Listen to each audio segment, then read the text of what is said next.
진짜 TV. 사실 이 불교라는 종교 여러분들 불교하게 되면 많은 사람들이 그 뒤에 하는 말이 있어요. 어렵다. 불교 어렵다는 말 참 합니다 사람들. 아마 여러분들도 나름의 인연에 따라서 불교라는 종교를 좀 알아보려고 이런저런 접속 틈새를 통하여 접근해 보신 경험이 없지 않아 있으실 거예요. 그렇게 또 공부를 해보다 보면 그거 쉽지 않겠죠, 그죠? 불교 종교 그래서 불교는 어렵다, 불교는 어렵다. 그 종교학자들도 그 이야기를 합니다. 기독교는 지겹고 불교는 어렵다 합니다. 둘을 갖다가 좀 비아냥될 때 기독교라는 종교는 어렵진 않아요. 어렵진 않은데 재미가 별로 없습니다. 매일 똑같은 소리만 하니까. 근데 불교라는 종교는 지겹지는 않아요. 다양하니까. 하여간 이게 뭔 이야기를 하는지 꼭 집어서 이야기를 하려면 어떠다? 되게 어려워. 그래서도 우리가 불교 공부하는 요령이 필요하지 않다? 어렵다고 하더라도 어떻습니까? 잘 배워두면 우리 인생에 힘이 되니까 어떻다? 그 어려움과 벗삼아서 공부하는 요령이 있다면 그 요령 배워도 필요가 있는 거거든요. 근데 뭐 사실 우리가 이제 불교가 어렵다 그러는데 제가 이제 불교 학자로서 조금 변호의 말씀을 드리자면 엄밀히 말하면 불교가 어려운 게 아니고요. 불교가 해결하려고 하는 우리 인생 문제가 어려운 거예요. 불교가 컴퓨터 학문도 아니고 불교가 일반 사회학도 아니고 컴퓨터학이나 사회학이 쉽다는 이야기는 아닌데 불교라는 종교가 주제로 삼는 게 인생이거든요.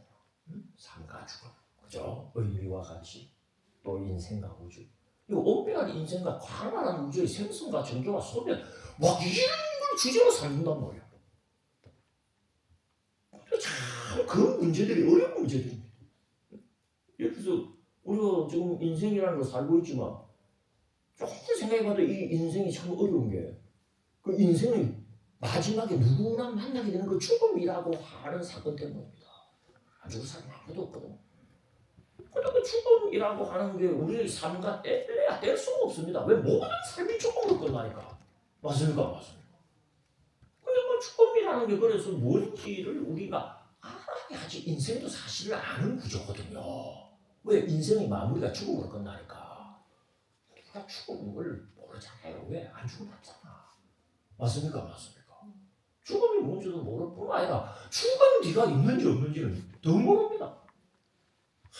종교라는 게 꼭 이런 걸 문제 삼거다. 모든 종교는 사후세계에 대해서 이야기를 하지만 사후라고 하는 걸 누가 죽음 봤습니까? 근데도 사후가 이렇다 저렇다 이야기를 해야 된다 안 해야 된다? 해야 된다. 안 본 걸 이야기한다는 게 쉽지가 않습니다. 기본적으로 어려워. 기독교도 마찬가지예요. 신에 대해서 기독교 이야기 하잖아요. 근데 신이라고 하는 걸 누가 봤나 이거야. 그러니까 이 종교가 어려운 게 아닙니다, 여러분들. 종교가 해결하려는 우리 인생의 문제의식이 어려운 거예요. 우리 인생 내지는 그 인생을 살아가고 있는 우리 인간이 안 본 것도 알려고 하는 거야, 자꾸. 죽은 뒤가 어떻게 될까 자꾸 궁금한 거야. 죽으면 어떻게 될까 자꾸 알고 싶은 거예요. 근데 안 죽으면 어떡해.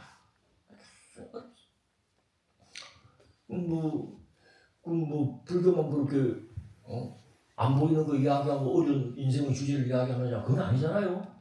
기독교도 똑같은 삶과 죽음의 문제, 의미와 가치의 문제, 인생과 우주의 문제를 따진다고. 근데 기독교는 그렇게 안 어려운 대로 하고 이야기합니다.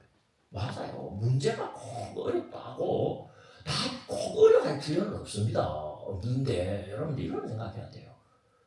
문제가 어려운데 답이 너무 쉬우면 이상한 겁니다. 그건 오히려. 이건 좀 생각을 하시고 여러분들 불교라는 종교의 어려움에 대해서 좀 이 가슴을 열어야 된다는 거예요. 불교랑 기독교가 똑같은 문제 삼습니다. 그 문제는 어려워요. 근데 기독교가 되는 거면 다 쉬워. 믿으면 된다. 이래 보니까 일단 신간 변하잖아요. 근데 불교는 깨달아야 된다는 또 수행해야 된다는 또 말이 많을 거야 앞으로. 맞습니까? 안 맞습니까? 되게 복잡하거든. 그래서 믿으면 된다. 믿음이 알파이고 오메가다 한마디로 끝내니까 쉬운 거 같은데 여기는 똑같은 문제를 놔두고 왜 그렇게 힘들고 어렵게 이야기를 하느냐 하고 불평불만할 사람도 있고 또 그래서 기독교 신앙을 오히려 또 자기에게 맞다고 생각하는 사람이 있을지 모르지만 객관적으로 두고 볼 때는요 우리가 종교학적으로 객관적 입장에 서게 되면 너무 쉬운 답변은 미신일 확률이 있다는 게 종교학적인 평가기죠. 비유를 하자면 여러분들 우리가 걸린 병을 한번 생각해 보세요. 우리가 감기에 걸렸을 때는 어떻습니까? 감기를 치료하는 법이 어려울 건 하나도 없습니다. 뭐 치료하면 일주일 가만히 놔두면 7일 만에 낫는다며요. 어디 보면 치료를 안 해도 감기는 저절로 떨어질 수 있는 병이기 때문에 감기 걸리면 뭐 병원에 가면 되게 뭐합니까 여러분들 진통제 좀 주고 그다음에 뭐 항생제, 해열제, 비타민, 소화제 이런 게 처방하면 늦어도 일주일이면 낫는다 안 낫는다? 낫는다고. 그러니까 문제가 쉬우면 그 문제의 풀이가 어려울 이유는 사실 없습니다만 우리가 걸린 병이 아니라고 생각해 보자고요. 그럼 어떻게 해야 됩니까? 딱 찍어보니까 덩이가 크다 그러면 방사선 쫙 하고 일단 어떻습니까? 사이즈 줄여야 되고 줄인 다음에 어떻습니까? 그거 걷어내야 된다 안 걷어내야 된다? 그럼 알점이 있으면 이게 뭐 개복하고 절개하고 걷어내야 된다고. 걷어낸다 하더라도 어떻습니까? 뭐 미세 암세포가 전이되지 않을 범위까지 노래하는 의사가 그 범위를 정하지만은 뭐 암도 줄기세포가 있거든. 암 줄기세포가 이미 그런 사람은 몸 전체에 퍼져 있을 확률이 크다고 해요. 그럼 이게 재발 전이가 안 되기 위해서 지속적인 치료가 계속 뒤따라야 됩니까? 안 뒤따라야 됩니까? 뒤따라야 된다고. 그러니까 문제가 어려우면은 다 하기 쉬웠으면 얼마나 좋겠습니까만 어려운 문제는 본질적으로 그 해결법이 어려우니까 어려운 문제라 그러는 거지 사실은. 그렇기 때문에 여러분들 불교가 어려운 것은 근본적인 문제가 어디에 있다? 불교가 해결하려고 하는 우리 인생에 있다라고 하는 걸 여러분들 조금 감안하고 들어가 주십사 하는 말씀을 드리고 그리고 어려운 문제라고 꼭 그 답도 어려워야 되느냐 하고 우리가 이렇게 좀 어깃장을 놓을 줄 모릅니다만 어려운 문제에 어렵더라도 답이 있는 게 다행이라고 생각해야 될 줄 몰라. 맞습니까? 안 맞습니까? 완전 뭐 말기에 가까운 그런 중병에 걸려갖고 왔는데 치료법이 있습니다. 고생스러울 테지만은 낫게 해드릴게요 하면 이 기쁨만 하면 그 고생을 감수한다 안 한다? 불교는 후자쪽 같아 내가 볼 때. 아시겠죠? 그래서 이 불교라는 종교가 어렵다는 건 저도 인정합니다. 그 이야기는 앞으로도 우리가 함께하는 부처님 이야기가 마냥 쉽기만을 여러분들이 바라셔서는 안 된다는 말씀입니다. 그 중에는 도대체 이해가 안 되는 이야기도 한다 안 한다? 한다. 도대체 감당하지 못할 치료도 의사는 해야 될 때가 있다고. 이 환자가 너무 아파할 것 같으니까 치료 안 하면 됩니까? 안 됩니까? 안 돼. 그러니까 마취법이라는 게 얼마나 중요한 줄 몰라요. 난 동양의학이 서양의학한테 진 게 마취에서 졌다고 봐요. 마취에서. 동양도 수술할 줄 알았거든. 동양도. 인도 고대에도 수술 흔적들이 많습니다. 지바파 같은 경우는 뇌수술도 합니다. 근데 이게 고통을 어찌할 수 없는 거야. 이 수술하는데. 서양 사람들은. 그러니까 정보가 뇌를 통과하는 순간에 차단하는 방법을 개발한 거야. 아프면 여기서 아파거든. 왜 차단해버리고 뭐 쬐고 자르고 막 그러는데도 여기서 아프다 안 아프다? 그리고 서서히 통증에 적응할 수 있도록. 난 마취의학은 정말 대단한 서양의학을 개발하고 봐요. 여러분들 기뻐하셔야 될 겁니다. 불교는 마취의학이라고 비유할 만한 방법론을 가지고 어려운 인생의 문제를 말하자면 뭐다? 수술에 들어가는 종교일 확률이 커요. 그래서 그렇게 어렵지도 않을 거야. 하지만 마냥 쉽기만 말해서는 된다 안 된다? 안 됩니다 여러분들. 그래서 앞으로 진행되는 이야기가 좀 힘들고 어렵다고 하더라도 이 공부가 원래 그런 거다 라고 여러분들 생각하시면서 좀 품으셔야 된다는 말씀도 드리고 또 그렇게 품는 게 충분한 보상을 가져옵니다. 그야말로 우리 인생을 살짝 아픈 사람이 그 병으로 곧 죽어야 될 텐데 그 치료가 성공해갖고 살아나면은 그때부터 그 사람 인생은요 다른 사람 인생하고 맛이 다를 거야 아마. 그렇습니까? 안 그렇습니까? 죽다가 살아난 사람의 인생은 정말로 의미 있는 인생이거든. 난 불교가 우리에게 주는 그 어려운 과정 속에서도 얻게 하는 그 정보는 그런 의미에서 난 가치가 있다고. 그래서 여러분들이 앞으로 공부가 좀 힘들고 한다 하더라도 저를 신뢰하고 이제 좀 잘 이렇게 따라와 주시면 참 금쪽같이 소중한 우리 인생 보다 힘차고 의미 있고 가치 있게 살아가게 하는 막 그런 정보가 근거를 가지고 근거라는 게 딴 게 아닙니다. 부처님 말씀이 근거죠. 부처님 말씀 자체에 철저히 입각하면서 여러분들께 이제 제공이 될 거다 하는 걸 먼저 약속을 드리는 거죠. 그래서 이제 이렇게 어려운 종교지만 우리가 공부를 해야 된다, 안 해야 된다? 해야 되고 그 어려움을 벗삼아 한번 가봐야 되겠죠. 그래서 너무 어렵기만 하면 지칩니다. 그래서 그 어려움을 벗삼아 그런 대로 버텨나갈 수 있게 하는 말하자면 요령이 있어요. 일종의 마취제가 있다고.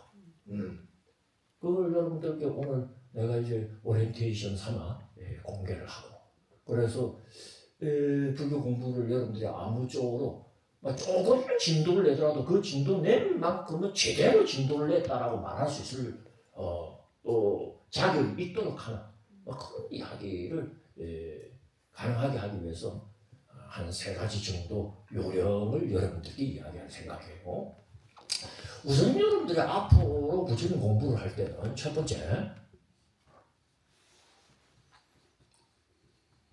선입견을 비워야 됩니다. 비워라 이렇게 해야 돼요. 따라서 여러분들이 불교라는 종교에 대해서 가지고 있었던 기존의 정보는 우리가 강의를 진행할 동안에는 조금 내려놓고 이야기를 들을 필요가 있습니다. 쉽게 말해서 안경을 끼고 세상을 보면은 세상이 왜곡돼 보일 확률이 있잖아요. 색안경 끼고 보면 그 색으로 보이는 것처럼 그 여러분들이 알고 있던 불교에 대한 기존의 정보가 어떻다? 여기서 진행되어지는 일련의 정보 체계를 자꾸 중간에서 뭡니까?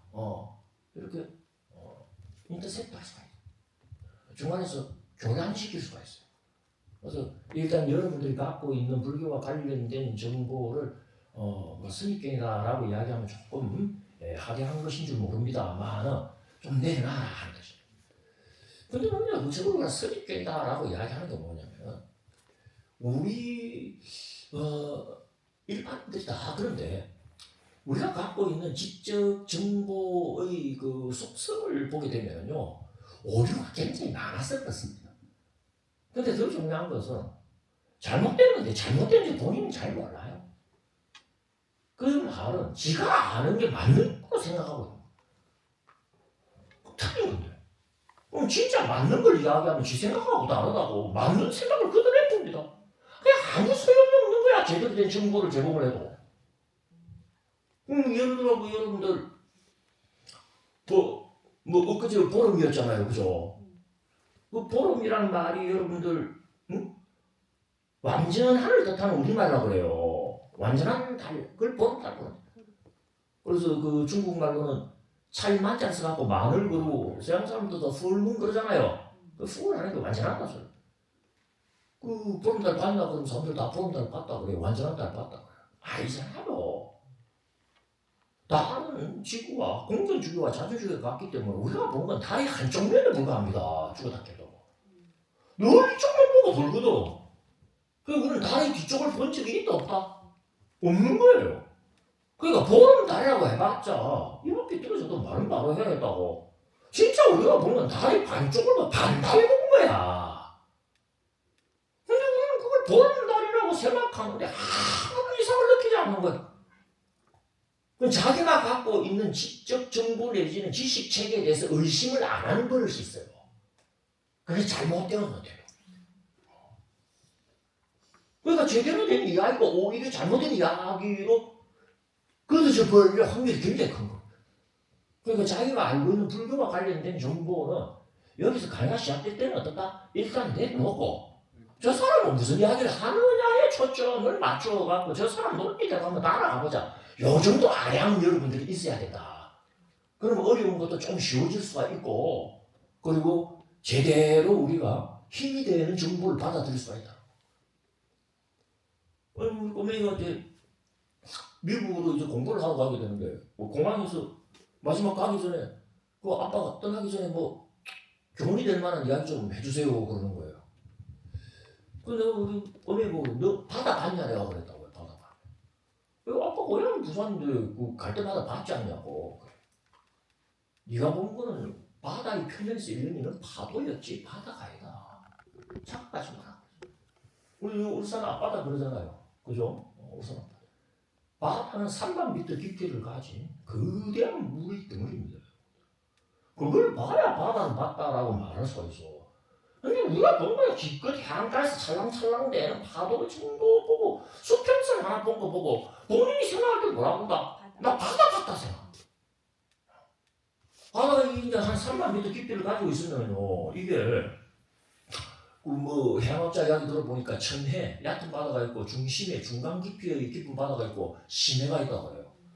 이게 중심에 중간 길이의 깊이의 깊은 바다에만 들어가도 눈이 내린다고요. 눈이 하염없이 눈이 내린다는 거야 바다에서.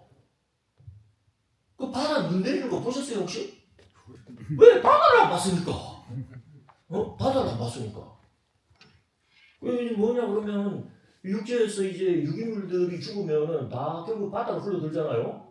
근데 이제 이게 천해 얕은 바다를 통과하면서 그 순간들이 다 걷어져 버리고 유기물의 영양물질은 전부 하얀색이 돼갖고 꼭 한 방울 내리듯이 이제 중심으로부터 심해로 중력이 어디서 가라앉는다 그래요. 그래서 이제 말하자면 잠수정 타고 들어가면은 막 힘이 막 풍겨진다. 왜 바다에서 눈 내린다는 이야기가 그 비유지만 그게 틀린 이야기가 아니라는 거예요. 근데 되게 내가 이야기를 하면은 그런가 하고 처음 듣는 사람들이 많습니다. 왜? 바다 안 봤으니까. 그러니까 그런 것도 보고 또 심해에는 어떤 생물들이 사는가도 보고 약간 뭐 앵킹가 대로 우리가 바다를 봤다 그러려면 그런 3만 미터 깊이의 거대한 물의 집합체로서의 그 거대 스케일에 대한 정보가 의미 이상의 임계치를 넘어서는 정도로 확보돼야지 바다를 봤다 이럴 수가 있을 거예요. 거기에 비한다면 우리가 본 바다는 뭐다? 나는 찰랑찰랑 요거 본 거야. 이게 뭐 호수가 찰랑된 건지 강물이 정진해 갖고 찰랑된 건지 바다를 하니까 바다지.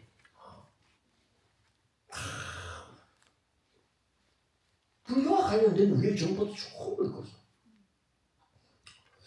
뭐 50분 딱 됐네요. 뭐 저는 여러분들과 약속을 하지만 저 앞으로 여러분들 강의에 들어오는 시간은 잘 안 지킬 수가 있지만 나가는 시간은 뭐 제 강의 철지.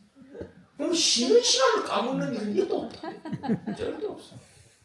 딱 50분 딱 되면 어떻다? 딱 10분 쉬고 8시에 딱 8시에 도로로만 조금 늦을 수 있지만 9시에 끝내는 건 어떻다? 그 끝내야지 기차 타고 올라갈 거야. 같이 끝내. 뭐 이야기가 계속 진행될 게 지금 좀 속된 말로 나이비를 썼습니다만 우리 10분 쉬셨다가 둘째 시간에 중국 구성진 이야기로 여러분들 모시도록 하겠습니다. 잠시 쉬었다가 계속하겠습니다. 시청해 주셔서 감사합니다. 더 좋은 영상을 만들 수 있도록 구독과 좋아요, 알림 설정 부탁드립니다. 성불하십시오.